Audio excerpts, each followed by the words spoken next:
Okay, boys and girls, so today we are reading Harry Potter and the Chamber of Secrets, and we are up to chapter 7, which is Mudbloods and Mermers on page 109.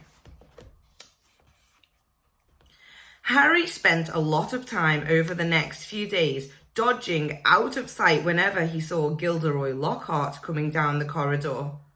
Harder to avoid was Colin Creevey, who seemed to have memorised Harry's timetable.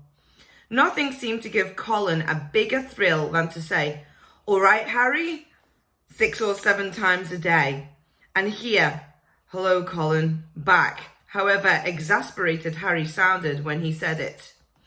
Hedwig was still angry with Harry about the disastrous card journey, and Ron's wand was still malfunctioning, surpassing itself on Friday morning by shooting out of Ron's hand in charms and hitting tiny old Professor Flitwick squarely between the eyes, creating a large, throbbing green boil where it had struck. So, with one thing and another, Harry was quite glad to reach the weekend. He, Ron and Hermione were planning to visit Hagrid on Saturday morning. Harry, however, was shaken awake several hours earlier than he would have liked by Oliver Wood, captain of the Gryffindor Quidditch team. "What's the matter?" said Harry groggily. "Quidditch practice," said Wood. "Come on." Harry squinted at the window. There was a thin mist hanging across the pink and gold sky. Now he was awake. He couldn't understand how he could have slept through the racket the birds were making. "Oliver," Harry croaked, "it's the crack of dawn." "Exactly," said Wood. He was tall and barely 6th year, and at the moment his eyes were gleaming with a mad enthusiasm. "It's part of our new training program. Come on, grab your broom and let's go," said Wood heartily. "None of the other teams have started training yet. We're going to be first off the mark this year." Yawning and shivering slightly, Harry climbed out of bed and tried to find his Quidditch robes. "Good man," said Wood. "Meet you on the pitch in 15 minutes. When he found his scarlet team robes and pulled on his cloak for warmth, Harry scribbled a note to Ron explaining where he'd gone and went down the spiral staircase to the common room, his Nimbus 2000 on his shoulder. He had just reached the portrait hole, where there was a clatter behind him, and Colin Creevey came dashing down the spiral staircase, his camera swinging madly around his neck and something clutched in his hand. "I heard someone saying your name on the stairs, Harry." "Look what I've got here. I've had it developed. I wanted to show you." Harry looked bemusedly at the photograph Colin was brandishing under his nose. A moving black and white Lockhart was tugging hard on an arm Harry recognised as his own. He was pleased to see that his photographic self was putting on a good fight and refusing to be dragged into view. As Harry watched, Lockhart gave up and slumped, panting against the white edge of the picture. "Will you sign it?" said Colin eagerly. "No," said Harry flatly, glancing around to check that the room was really deserted. "Sorry, Colin, I'm in a hurry. Quidditch practice." He climbed through the portrait hole. "Oh, wow! Wait for me, I've never watched a Quidditch game before." Colin scrambled through the hole after him. "It'll be really boring," Harry said quickly, but Colin ignored him, his face shining with excitement. "You were the youngest house player in 100 years, weren't you, Harry? Weren't you?" said Colin, trotting alongside him. "You must be brilliant." "I've never flown. Is it easy? Is that your own broom? Is that the best one? The best one there is?" Harry didn't know how to get rid of him. It was like having an extremely talkative shadow. "I don't really understand Quidditch," said Colin breathlessly. "Is it true there are 4 balls and 2 of them flying round to knock people off their brooms?" Yes, said Harry heavily, resigned to explaining the complicated rules of Quidditch. They're called bludgers. There are 2 beaters on each of them, who carry clubs to beat the bludgers away from their side. Fred and George Weasley are the Gryffindor beaters. And what are the other balls for? Colin asked, tripping down a couple of steps because he was gazing open-mouthed at Harry. Well, the quaffle, that's the biggest red one, is the one that scores the goals.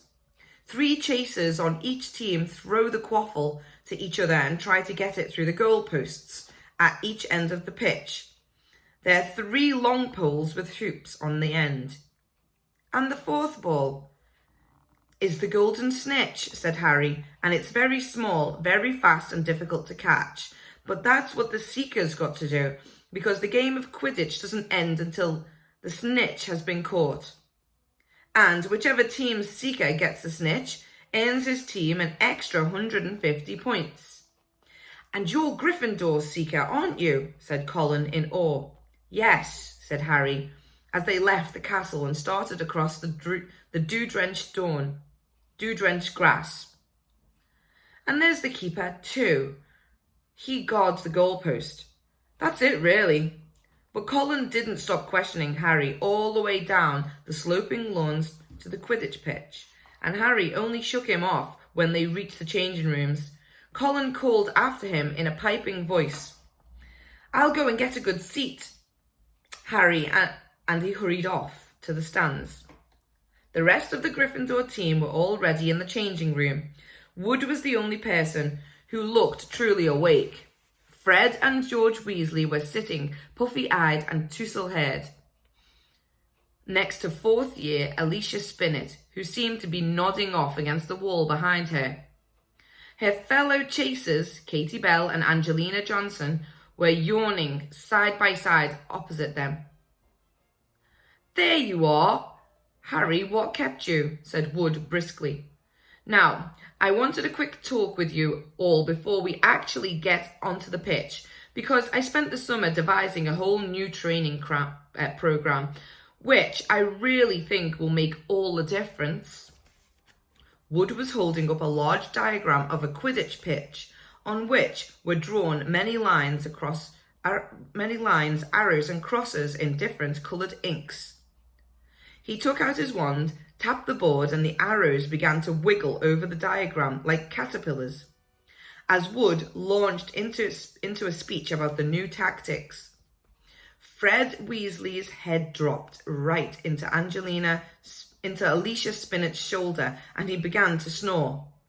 The first board took nearly 20 minutes to explain, but there was another board under that, and a third under that one. Harry sank into a stupor as Wood droned on and on. "So," said Wood, at long last, jerking Harry from a wistful fantasy about what he could be eating for breakfast at this very moment up at the castle. "Is that clear? Any questions?" "I've got a question, Oliver," said George, who had woken with a start. "Why couldn't you have told all of this yesterday when we were awake?" Wood wasn't pleased. "Now listen here, you lot," he gave, glowering at them all. "We should have won the Quidditch Cup last year. We're easily the best team. But unfortunately, owing to circumstances beyond our control..." Harry shifted guiltily in his seat. He had been unconscious in the hospital wing for the final match of the previous year, meaning that Gryffindor had been a player short and had suffered their worst defeat in 300 years. Wood took a moment to regain control of himself. Their last defeat was clearly still torturing him.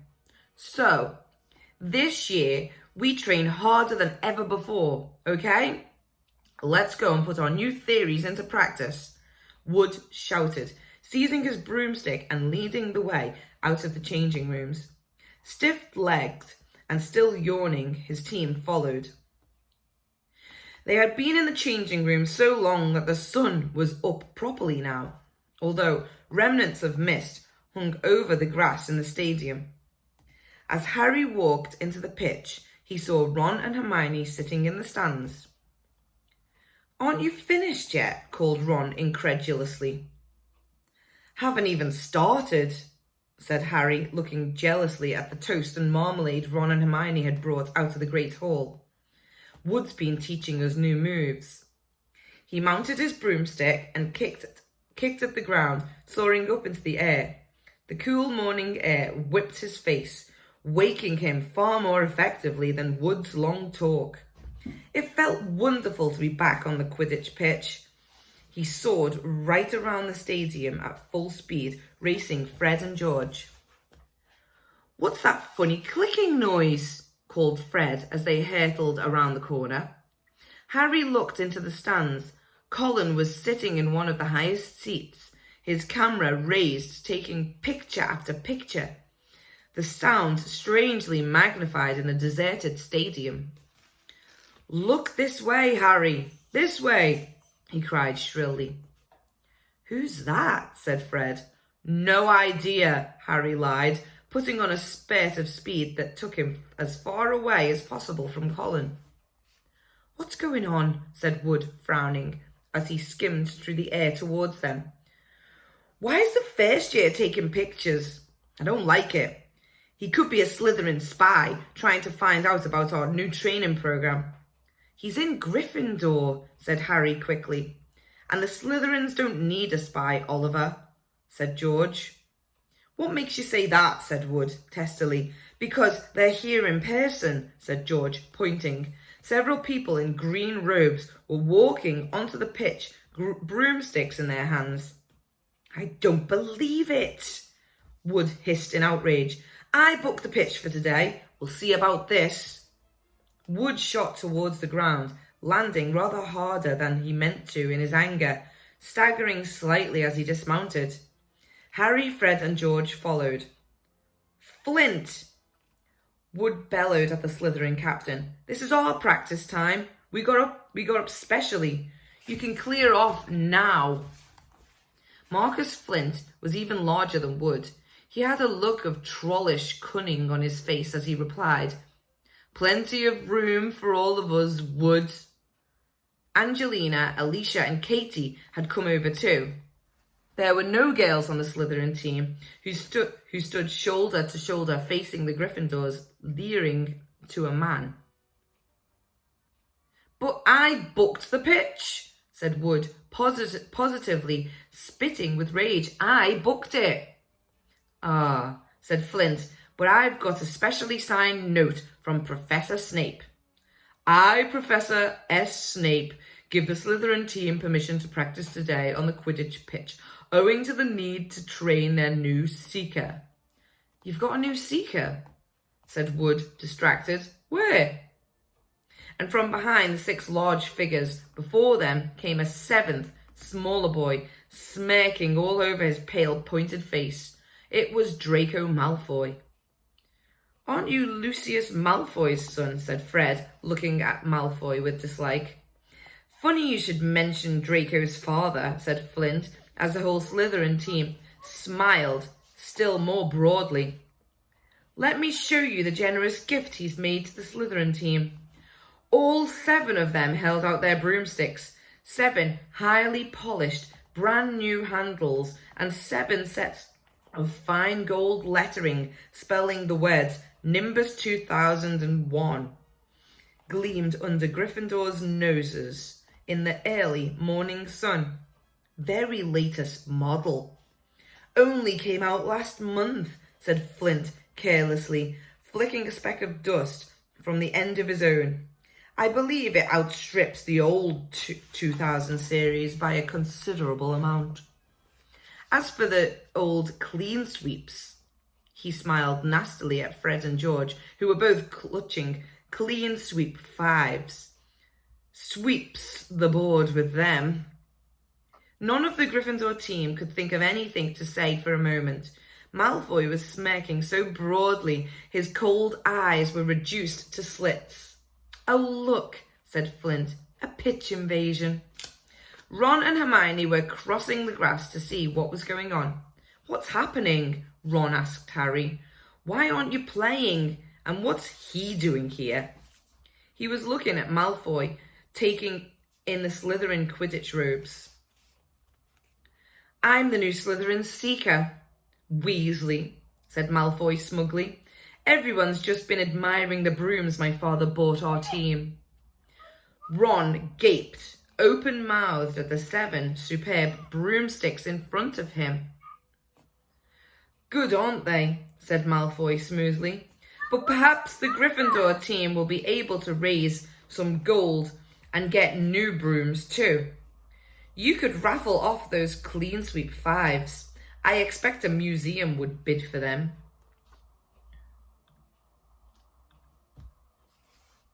The Slytherin team howled with laughter.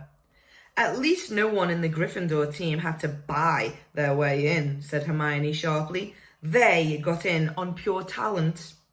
The smug look on Malfoy's face flickered. No one asked your opinion, you filthy little mudblood, he spat. Harry knew at once that Malfoy had said something really bad because there was an instant uproar at his words.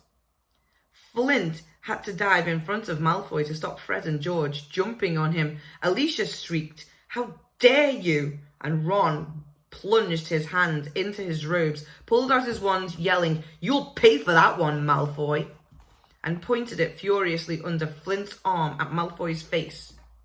A loud bang echoed around the stadium, and a jet of green light shot out of the wrong end of Ron's wand, hitting him in the stomach and sending him reeling backwards into the grass. Ron, are you all right?" squealed Hermione. Ron opened his mouth to speak, but no words came out. Instead, he gave an almighty belch and several slugs dribbled out of his mouth onto his lap. The Slytherin team were paralysed with laughter. Flint was doubled up, hanging onto his new broomstick for support.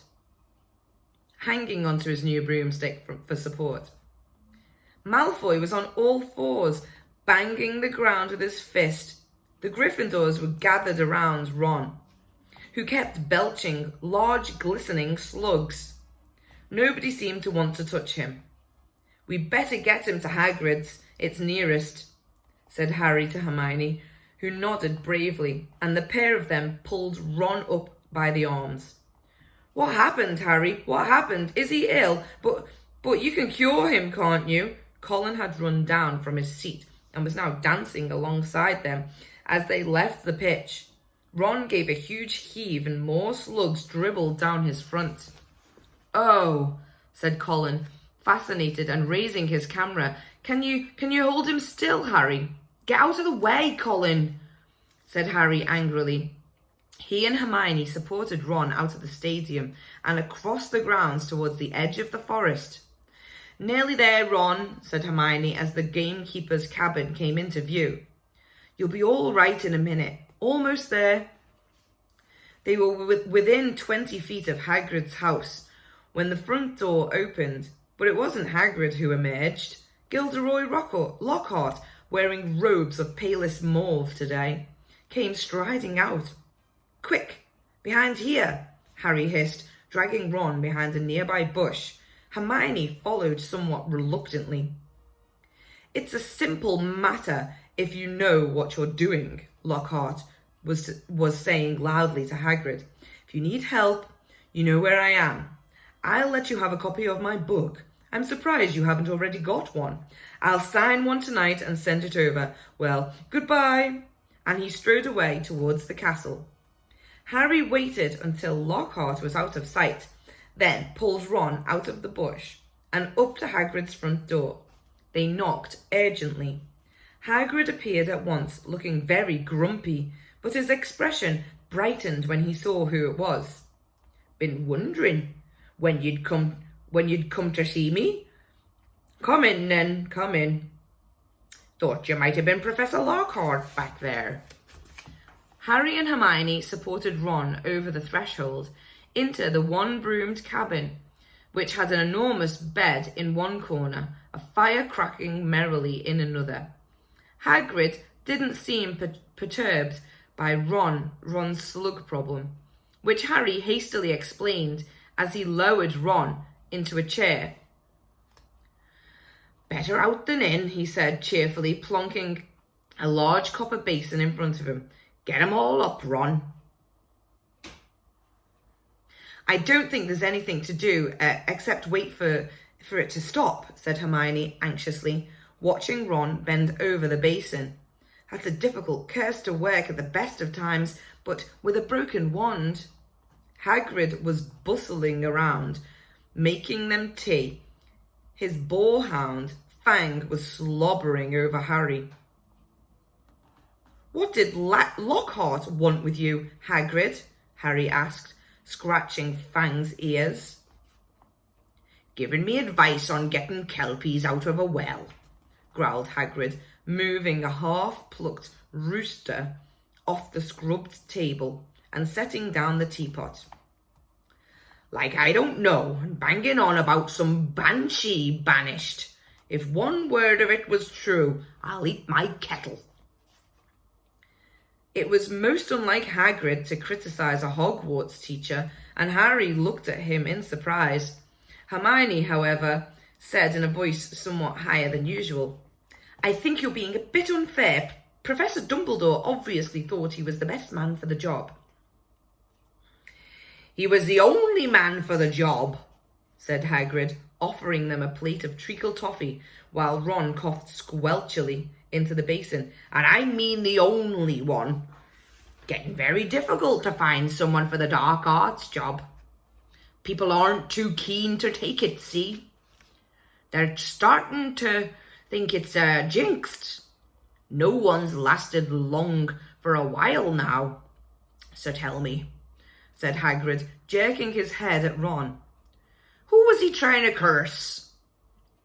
Malfoy called Hermione something. It must have been really bad because everyone went mad. "It was bad," said Ron, horsing, emerging over the tabletop, looking pale and sweaty. "Malfoy called her Mudblood, Hagrid." Ron dived out of sight again with a fresh wave of slugs made their appearance. Hagrid looked outraged. "He didn't," he growled at Hermione. "He did," she said. "But I don't know what it means. I could tell it was really rude, of course." "It's about the most insulting thing you could think of," It's about the most insulting thing he could have, gasped Ron, coming back up. "Mudblood's a real foul name for someone who was muggle-born. You know, non-magic parents. There are some wizards like Malfoy's family who think they're better than everyone else because they're what people call pure blood." He gave a small burp and a single slug fell into his outstretched hand. He threw it into the basin and continued, "I mean, the rest of us know it doesn't make any difference at all. Look at Neville Longbottom. He's a pure blood and he can hardly stand a cauldron the right way up. And they haven't invented a spell our Hermione can't do," said Hagrid proudly, making Hermione go brilliant shades of magenta. Okay guys, I think we're going to stop there.